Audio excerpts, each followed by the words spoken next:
السلام عليكم ورحمة الله وبركاته. بسم الله الرحمن الرحيم. الحمد لله والصلاة والسلام على رسول الله وعلى آله وصحبه ومن والاه وبعد.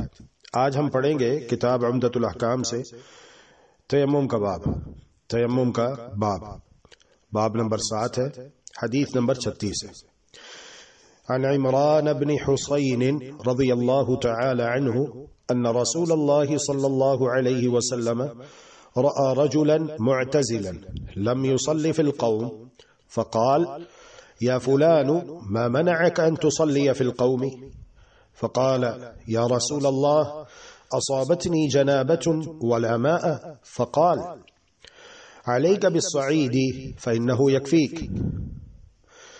رواہ البخاری ومسلم۔ سیدنا عمران بن حسین رضی اللہ تعالی عنہ اس حدیث کے راوی ہیں کہ بے شک رسول اللہ صلی اللہ علیہ وآلہ وسلم نے رأى رجلا، رأى دیکھا، رجلا ایک آدمی کو، معتزلا الگ تھلگ، لم يصلی فی القوم، لم یصلی نہیں نماز پڑھی اس نے، فی القومی جماعت کے ساتھ، معنی لوگ نماز پڑھ رہے ہیں اور وہ الگ تھلگ ایک سائڈ پہ بیٹھا ہوا ہے۔ فقال، تو رسول اللہ صلی اللہ علیہ وآلہ وسلم نے ارشاد فرمایا، یا فلان، اے فلان، ما منعک ان تصلی فی القوم، ما منعک کس چیز نے روک دیا تمہیں، ان تصلی کہ تم نماز پڑھتے، فی القومی جماعت کے ساتھ، تمہیں جماعت کے ساتھ نماز پڑھنے سے کس چیز نے روکا؟ تو وضاحت طلب کرنی چاہیے، کسی پر حکم لگانے سے پہلے، فتویٰ صادر کرنے سے پہلے اسے موقع دینا چاہیے کن اسباب کی بنا پر اس نے کسی ممنوع فعل کا ارتکاب کیا، کیا وجہ ہے۔ اب شریعت منع کرتی ہے کہ نماز ہو رہی ہے، سب لوگ نماز پڑھ رہے ہیں، آپ بھی نماز پڑھیے، لیکن جب اس صحابی نے نماز نہ پڑھی تو رسول اللہ صلی اللہ علیہ وآلہ وسلم نے اسے موقع دیا اور اس سے دریافت کیا، یا فلان ما منعک ان تصلی فی القوم، سب نماز پڑھ رہے تھے، تم نے نماز نہیں پڑھی، کیا وجہ ہے؟ فقال، اس نے کہا، یا رسول اللہ، اے اللہ کے رسول صلی اللہ علیہ وسلم، اصابتنی جنابت ولا ماء، میں جنوبی تھا، میں جنابت سے تھا، اصابتنی لاحق ہو گئی مجھے، جنابت جنابت، معنی میرے اوپر غسل فرض تھا، ولا ماء اور پانی میسر نہیں تھا، تو یہ وجہ ہے کہ جب میں نے غسل نہیں کیا تو میں بغیر طہارت کے نماز کیسے پڑھ سکتا ہوں؟ فقال، تو رسول اللہ صلی اللہ علیہ وآلہ وسلم نے ارشاد فرمایا، علیک بالصعید فإنہ یکفیک، علیک بالصعید فإنہ یکفیک، تم مٹی کو لازم پکڑو، علیکا لازم پکڑو تم، بالصعید مٹی کو، یعنی تمہارے لیے اتنا کافی تھا کہ تم مٹی کا قصد کرتے، جہاں کہیں پاکیزہ مٹی ہوتی وہاں پر جاتے، فإنہ یکفیکا، وہ تمہارے لیے کافی ہو جاتی۔ کیا معنی کافی ہونے کا؟ یہ انشاءاللہ باذن اللہ عز و جل حدیث نمبر 37 پڑھنے کے بعد ہم واضح کریں گے، کیونکہ اس میں بھی ایک دلچسپ واقعہ بیان ہوا ہے، تو وہ دیکھتے ہیں کہ کیا ہے۔ یہاں پر آپ یہ سمجھ لیجئے کہ تیمم کا معنی کیا ہے۔ تیمم کا ایک معنی ہے لغوی اور ایک ہے شرعی۔ لغت عرب میں تیمم کا معنی ہے قصد کرنا، ارادہ کرنا۔ اصطلاح شریعت میں تیمم سے مراد یہ ہے کہ اگر پانی نہ ملے، یعنی اس کی تعریف یوں لکھ لیجئے، پانی نہ ملنے کی صورت میں طہارت کی نیت سے پاک مٹی کا قصد کر کے اسے ہاتھوں اور منہ پر ملنا، چہرے پر ملنا تیمم کہلاتا ہے۔ تو یہ آسان سی تعریف ہے، اس کو آپ سمجھ لیجئے اور اپنے الفاظ میں لکھیے، بیان کیجئے اور اس کی تعبیر کیجئے اپنے انداز میں اور اپنے الفاظ میں۔ اصل بات یہ ہے کہ تعریف آپ کو سمجھ آنی چاہیے۔ تو لغت میں تیمم کا معنی ہوتا ہے قصد کرنا، ارادہ کرنا، اور اصطلاح شریعت میں تیمم کا معنی یہ ہے کہ جب پانی نہ مل رہا ہو تو صورت میں طہارت کی نیت سے پاک مٹی کا قصد کر کے اسے ہاتھوں اور منہ پر ملنا تیمم کہلاتا ہے۔ طبعا جس طرح وضو سے پہلے بسم اللہ پڑھتے ہیں تو تیمم سے پہلے بھی بسم اللہ پڑھیں گے۔ جو احکام وضو کے ہیں سیم ٹو سیم ہو بہو وہی احکام تیمم کے بھی، یہ بات ذہن میں رہے۔ سوال یہاں پر ایک یہ پیدا ہوتا ہے کہ کیا پانی نہ ملنے کی ہی صورت میں تیمم کیا جا سکتا ہے یا پھر کچھ اور صورتیں بھی ہیں جن میں تیمم کیا جا سکتا ہے؟ بات سمجھ آ رہی ہے؟ یعنی ایک صورت تو ہے تیمم کی کہ پانی نہیں مل رہا، تو کیا صرف اسی صورت میں کہ جب پانی نہ مل رہا ہو تب ہی تیمم کیا جا سکتا ہے، یا تیمم کرنے کی کچھ اور صورتیں بھی ہیں؟ جی ہاں، تیمم کرنے کی کچھ اور صورتیں بھی ہیں اور پانی نہ ملنے کی کئی صورتیں ہو سکتی ہیں۔ مثال کے طور پر مسافر کو سفر میں پانی نہیں ملتا، آپ سفر پہ ہیں، سفر کر رہے ہیں اور سفر کے دوران نماز کا وقت داخل ہو جاتا ہے، پانی نہیں مل رہا تو نماز فرض ہے، معافی کوئی نہیں۔ دین اسلام آسان ہے، دین اسلام آسان ہے۔ پاکیزہ مٹی کے ساتھ بسم اللہ پڑھ کے تیمم کرے اور نماز پڑھ لے۔ اسی طرح پانی ہے لیکن پانی کا مقام بہت دور ہے، جہاں پانی میسر ہے وہ مقام بہت دور ہے۔ جتنی دیر میں انسان اس مقام پر جاتا ہے اور واپس آتا ہے اتنی دیر میں نماز کے فوت ہو جانے کا اندیشہ ہے۔ تو اہل علم نے اس صورت میں بھی تیمم کر کے نماز پڑھنے کو درست کہا ہے۔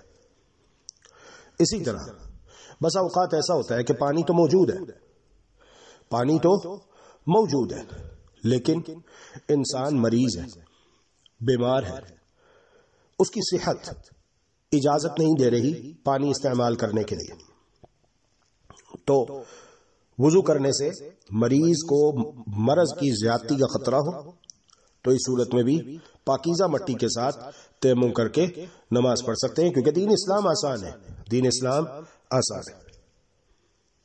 اسی طرح پانی حاصل کرنے میں جان کا خطرہ ہو،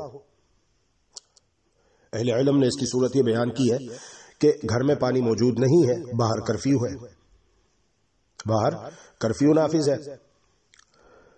ایسے ہی ایک صورت یہ بھی ہو سکتی ہے کہ گھر میں پانی نہیں ہے، پانی باہر کہیں کسی مقام پر ہے، وہاں دشمن ہے یا کوئی درندہ جانور ہے، جان جانے کا اندیشہ ہے، تو ایسی صورت میں تیمم کر سکتے ہیں، خواہ یہ موانع برسوں قائم رہیں، تیمم بھی بدستور جائز رہے گا، کیونکہ رسول اللہ صلی اللہ علیہ وآلہ وسلم نے ارشاد فرمایا، اور یہ حدیث صحیح ہے، سنن ابو داود، سنن نسائی کے اندر موجود ہے، جامع ترمذی کے اندر بھی ہے، الصعید الطیب وضوء المسلم ولو الى 10 سنین، پاک مٹی مسلمانوں کا وضو ہے، پاک مٹی مسلمانوں کا وضو ہے، اگرچہ 10 برس پانی نہ پائے، اگرچہ 10 برس پانی نہ پائے، 10 سال گزر جائے مٹی پانی نہ ملے تو مٹی ہی سے کیا کر سکتے ہیں؟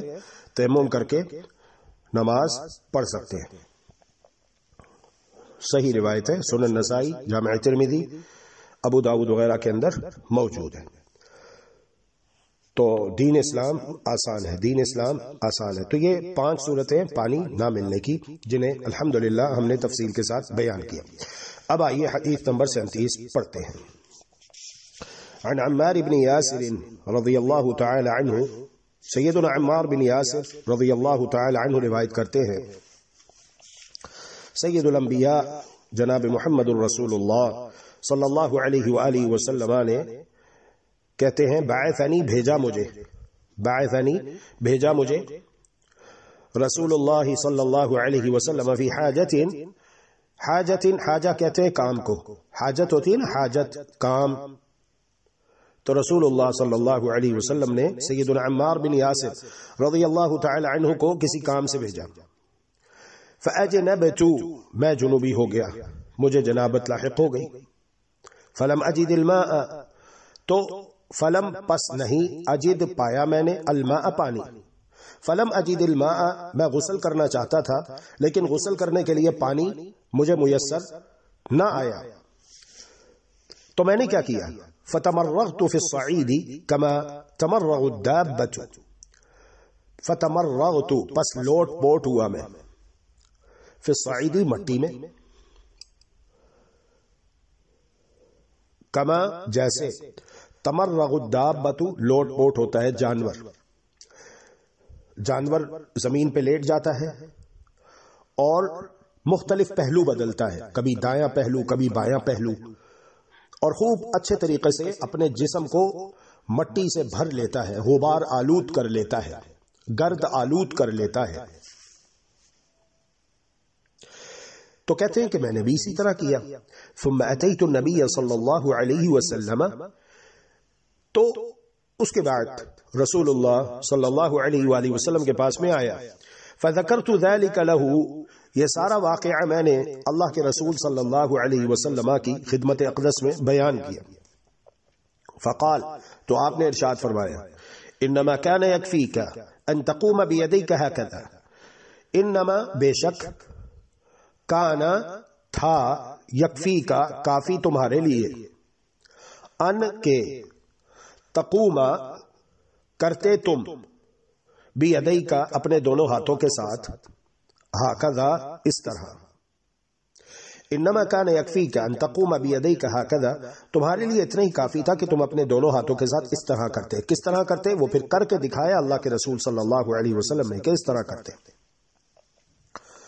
ثم ضرب بيديه الارض ضربة واحدة، ثم پھر ضرب مارا بيديه اپنے دونوں ہاتھوں کو، الارض زمین پر، ضربة واحدة ایک ضرب ایک مرتبہ مارنا، ضربة مارنا، واحدة ایک مرتبہ. تو ایک مرتبہ اللہ کے رسول صلی اللہ علیہ وآلہ وسلم نے اپنے دونوں ہاتھوں کو زمین پر کیا کیا؟ زمین پر مارا. ثم مسح الشمال على اليمين، ثم پھر مسح پھیرا، مسح کیا، پھیرا، الشمال بایاں ہاتھ، على اليمين دائیں ہاتھ پر. پہلے دائیں ہاتھ کرتے ہیں نا، پھر اس کے بعد بایاں ہے. وظاہر کفیہ ووجہہ، وظاہر کفیہ، اور ہتھیلی کی پشت. ظاہر کہتے ہیں یہ جو ظاہر ہوتا ہے نا، ہاتھ کا حصہ جو ظاہر ہوتا ہے، یہ ناخنوں والی سائیڈ جو ہوتی ہے، ایک تو پور والی سائیڈ ہے ہتھیلی کی جو اندر والی ہاتھ کی ہوتی ہے، اور ایک ہتھیلی کی ہاتھ کی باہر والی سائیڈ ہوتی ہے، یہ ناخنوں والی سائیڈ جو ہے اسے ظاہر کہتے ہیں. ظاہر کفیہ ووجہہ، اور اپنے چہرے کو، اور اپنے چہرے کو. اللہ اکبر، اللہ اکبر. اس کے ساتھ ایک اور حدیث ایڈ کرتے ہیں، اور یہ روایت مستدرک حاکم، ابن حبان وغیرہ کے اندر موجود ہے، صحیح ابن خزیمہ میں بھی ہے. ایک صحابی ہے، سردی کا موسم تھا، غسل جنابت کی ضرورت پیش آئی، تو انہوں نے دریافت کیا جو لوگ وہاں پر موجود تھے ان سے، انہوں نے اس سے کہا کہ تمہیں تو غسل کرنا پڑے گا. اب جب اس نے سخت سردی کے موسم میں ٹھنڈے پانی سے غسل کیا تو اس کی موت واقع ہو گئی. جب اس واقعے کا ذکر رسول اللہ صلی اللہ علیہ وآلہ وسلم سے کیا گیا تو آپ نے ارشاد فرمایا، قتلوہ قاتلہم اللہ، ان لوگوں نے اسے مار ڈالا، اللہ ان کو مارے. بے شک اللہ نے مٹی کو پاک کرنے والا بنایا ہے، وہ تیمم کر لیتا، وہ تیمم کر لیتا. تو تیمم پتہ چلا کہ وضو اور غسل دونوں کے قائم مقام ہے، وضو اور غسل دونوں کے قائم مقام ہے. اگر پانی ہے تو پھر وضو الگ کرنا ہے اور غسل الگ کرنا ہے، لیکن تیمم، اللہ اکبر، دین آسان ہے. اگر شرعی عذر موجود ہے، شرعی عذر موجود ہے تو تیمم، وضو اور غسل دونوں کے قائم مقام ہے، دونوں کے قائم مقام ہے. جن جن چیزوں سے وضو ٹوٹ جاتا ہے، ناقض ہو جاتا ہے، انہی چیزوں سے تیمم بھی باقی نہیں رہتا، اس کا حکم بھی رفع ہو جاتا ہے، زائل ہو جاتا ہے. تو یہاں اس حدیث میں وضاحت ہو گئی تیمم کیسے کرنا چاہیے. دونوں ہاتھ زمین پر ماریں گے، پھر اس کے بعد اپنے بائیں ہاتھ کو دائیں ہاتھ پر پھیریں گے، ظاہر و باطن، دائیں ہاتھ کے باطن پر اور ظاہر پر، پھر دائیں ہاتھ کو بائیں ہاتھ کے باطن پر اور ظاہر پر پھیریں گے، اور پھر دونوں ہاتھوں کو ایک مرتبہ چہرے پر پھیر لیں گے۔ بس یہ ہے وہ طریقہ جو محمد الرسول اللہ صلی اللہ علیہ وآلہ وسلم نے سکھایا ہے اور جس کی تعلیم دی ہے۔ اس باب کی جو آخری حدیث ہے وہ بھی بڑی مزیدار ہے، دلچسپ ہے۔ حدیث نمبر 38 عن جابر بن عبد الله رضي الله عنهما أن النبي صلى الله عليه وسلم قال، سیدنا جابر بن عبد الله رضی اللہ تعالی عنہما سے روایت ہے کہ بے شک نبی مکرم صلی اللہ علیہ وسلم نے ارشاد فرمایا، اعطیت خمسا لم يعطهن احد من الانبیاء قبلی، اعطیت دیا گیا ہوں میں، خمسا 5 اعزازات، 5 خصوصیات سے مجھے نوازا گیا ہے، لم يعطهن احد من الانبیاء قبلی، لم يعطهن جو نہیں دیے گئے، احد کسی ایک کو، من الانبیاء انبیاء کرام علیہ السلام کی جماعت میں سے، یہ وہ 5 اعزازات ہیں، 5 خصوصیات ہیں جو قافلہ نبوت کے سالار محمد الرسول اللہ صلی اللہ علیہ وآلہ وسلم کو دیے گئے، اور آپ سے پہلے کسی کو نہیں دیے گئے، اور آپ سے پہلے کسی کو نہیں دیے گئے۔ نصرت بالرعب مسیرۃ شہر، نصرت مدد کی گئی میری، بالرعب رعب اور دبدبے کے ساتھ، مسیرۃ شہر مسیرۃ مسافت، شہر 1 ماہ کی، نصرت بالرعب مسیرۃ شہر میں اپنے دشمن سے 1 مہینے کی مسافت پر ہوتا ہوں، میرا دشمن مجھ سے 1 مہینے کی مسافت پر ہوتا ہے، جب اسے پتا چلتا ہے کہ میں اس کی طرف پیش قدمی کر رہا ہوں تو اللہ تبارک و تعالی نے مجھے اعزاز بخشا ہے کہ اس کے دل میں میرا رعب اور دبدبا اور دھاک بٹھا دی جاتی ہے۔ وجعلت لی الارض مسجدا وطہورا، زمین کو میرے لیے مسجد اور پاک بنا دیا گیا ہے۔ فَأَيُّمَا رَجُلٌ مِّنْ أُمَّتِي أَدْرَكَتْهُ الصَّلَاةُ فَلْيُصَلِّ، لہذا میری امت کے جس شخص کو جہاں نماز کا وقت آ جائے وہی نماز پڑھ لے۔ وَأُحِلَّتْ لِيَ الْمَغَانِمُ وَلَمْ تَحِلَّ لِأَحَدٍ قَبْلِي، میرے لیے مال غنیمت حلال کر دیا گیا اور مجھ سے پہلے کسی کے لیے حلال نہیں تھا۔ وَأُعْطِيتُ الشَّفَاعَةَ، مجھے شفاعت کا حق دیا گیا۔ وَكَانَ النَّبِيُّ يُبْعَثُ إِلَىٰ قَوْمِهِ خَاصَّةً، اور نبی بھیجے جاتے تھے ان کی قوم کی طرف خاص طور پر، یعنی ہر نبی کو فقط ان کی قوم کے لیے بھیجا جاتا۔ وَبُعِثْتُ إِلَى النَّاسِ كَافَّةً، جبکہ اللہ تبارک و تعالی نے مجھے تمام لوگوں کی طرف نبی بنا کر بھیجا ہے، مجھے تمام لوگوں کی طرف نبی بنا کر بھیجا گیا ہے۔ تو یہ تھے تیمم کے احکام اور مسائل۔ باقی اگر کوئی چیز رہ گئی ہو یا آپ کے ذہن میں آ رہی ہو تو سوال کا دروازہ مفتوح ہے۔ واللہ تعالی ولی التوفیق والہادی الی سواء السبیل، وصلی اللہ وسلم علی نبینا محمد وعلی آلہ وصحبہ اجمعین۔ اللهم إنك عفو تحب العفو فاعف عنا، اللهم إنك عفو تحب العفو فاعف عنا، إلهنا فاعف عنا، فاعف عنا يا كريم۔